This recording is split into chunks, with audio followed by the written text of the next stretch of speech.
It started with something so small, you wouldn't think twice about it. A dying phone. A stranger. A simple question. Hey, can I use your phone for just a minute? If you were in her position, you'd probably say yes too. Because that's exactly what she did. It was late afternoon. Not dark, not dangerous. Just one of those normal, forgettable days. She had just stepped out of a small shop, checking her messages, half distracted, when he approached. Mid-30s. Calm. Polite. Not nervous. That's what made it feel safe. He didn't rush. Didn't beg. Just explained his phone had died, and he needed to call his sister. Simple. And here's the detail that matters. He didn't ask to take the phone. He asked her to dial the number. That's what lowered her guard. She hesitated for a second, just a second, then unlocked her phone, dialed the number, and held it up so he could talk. 30 seconds. Maybe less. Hey, yeah, I'm on my way, he said. Then he smiled, thanked her, and walked away. That was it. No alarm bells. No second thoughts. Just another tiny moment of kindness in a busy day. Until hours later, when everything changed. Because that simple call wasn't simple at all. And what she didn't realize, what no one could have realized, was that in those few seconds, something had already been set in motion. Something serious enough that by nightfall, there would be a knock on her door. And when she opened it, she wouldn't be alone. But here's the part that makes this story disturbing. It wasn't just that he used her phone. It's what he left behind on it. And she wouldn't discover it until it was already too late. At first, nothing felt wrong. She got home, dropped her keys, made food. The kind of routine you don't even think about. That moment with the stranger? Already fading. Until something small, almost invisible, shifted everything. A missed call. Unknown number. She stared at it for a second. Didn't recognize it. But then she noticed the time. It matched exactly when the stranger used her phone. Weird. But not scary. At least not yet. She almost ignored it.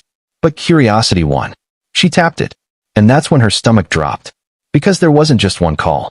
There were two. One outgoing, the one she made. And another, seconds later. Also outgoing. Her heart skipped. She didn't make that second call. She didn't even see him touch her phone. So how did it happen? She replayed everything. His face. His voice. His hands. Nothing. Then, buzz. Her phone vibrated again. Same unknown number. This time she answered. Silence. No voice. Just faint static. Then a whisper. Wrong person. The line cut. Now it felt different. Wrong. She quickly checked her phone again. Scrolling faster. Looking for anything out of place. And that's when she saw it. A new contact. No name. Just a number. Saved, at the exact moment he used her phone. Her chest tightened. Because she didn't add it. Which meant, someone else did. Before she could react. A loud knock hit her door. Sharp. Urgent. Not normal. She froze. Another knock. Louder this time. Her pulse spiked as she stepped closer. Every instinct screaming not to open it. But she did. And standing there were two police officers. Asking for her. By name. And that's when she realized. This wasn't about a phone call anymore. Are you the owner of this phone? The question hit harder than it should have. She nodded slowly. One of the officers glanced at the other, then back at her. Ma'am, we need you to come with us. No explanation. No details. Just that. Her mind started racing. Was this about the calls? The stranger? She tried to speak. What's going on? But the answer she got made everything worse. Your number was used in connection with a serious incident. Connection, not witness. Not victim. Connection. Her chest tightened. That's not possible, she said quickly. I just let someone use my phone just for a second. The officers exchanged another look. That's when the tone shifted. Can you describe him? And suddenly, she wasn't just explaining. She was remembering. The way he stood, too calm. The way he spoke, too rehearsed. And then it hit her. He never actually said a name on that call. Just, I'm on my way. On my way to what? The officers asked for her phone. She hesitated, then handed it over. They scrolled, checked the call log, stopped. Right on that second number. The one she didn't dial? Do you know who this belongs to? No, she whispered. But the way they looked at her, they didn't fully believe that.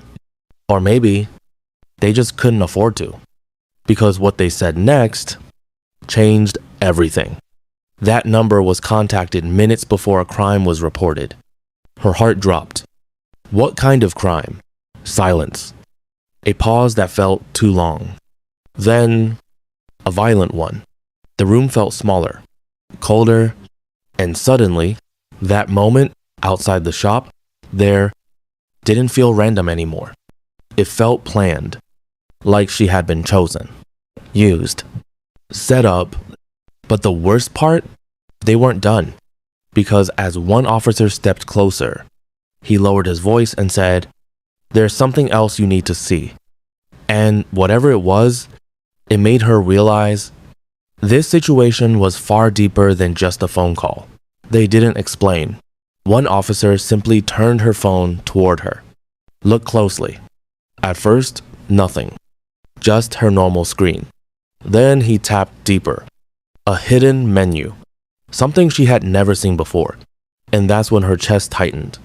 A recording. Time-stamped minutes after the stranger used her phone. "I didn't record this," she said. "I know," he replied. "Play it." Her finger hovered. Then she pressed it. Silence. Then footsteps. Slow, echoing. A voice, not his. "You said she'd do it." Her breath caught. She? Then, the second voice, the stranger, calm, certain. "I told you she wouldn't question it." Her hands went cold. They were talking about her, using her. The audio crackled. Movement, a struggle. Then, a sharp crash. A muffled scream, cut off instantly. Silence. The recording ended. No explanation, just enough to understand something terrible happened. And her phone was there. "This isn't real," she whispered. But the officers weren't reacting. They were watching her, studying her, because to them, this wasn't just audio. It was evidence. And she was connected to it. Your phone was used to coordinate the incident. Coordinate. That word hit hard. This wasn't random. It was planned. Her mind raced. That moment outside, it wasn't chance. He chose her. Set her up? But why? Why her? Why that day? Her thoughts spiraled. Until one officer spoke again. Low, serious. "The victim is still missing." Her heart dropped. Missing meant one thing. This wasn't over.